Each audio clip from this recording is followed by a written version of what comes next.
இத்தனை பெரிய காரியம் நடந்திருக்கு. ஏதாவது ஆயிருந்தா என்ன பண்ணும்? அது எனக்கு ஒண்ணுமே ஆகல இல்லடி. ஒரு நிமிஷம் கூட நிம்மதியே இல்லடா. ஒரு நாள் பாம்பு பிளாஸ்ட்னு சொல்லு, ஒரு நாள் ஏதோ ஆபரேஷன் சொல்லி போனே எடுக்காது. தோ, திடீர்னு ஒரு நாள் குண்டடிப்பட்டு வந்து நிக்கும். எங்களை விட்டு தூரமா இருக்கிறது கூட சரி, சேஃபாயிட்டாவது இருக்கிறது எங்களுக்கு வேண்டி. இந்த அழாத.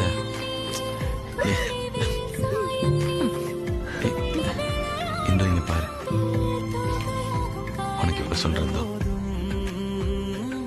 நான் சர்வீஸ்ல இருக்கும்போது டியூட்டி டைம்ல எனக்கு என்ன ஆனாலும், இந்து இங்க பாரு, என்ன ஆனாலும் நீ அழக்கூடாது. ஆக்சிடென்ட், ஆம்பிடேஷன், டெத், இன்ஜுரி எதுவா இருந்தாலும் சரி,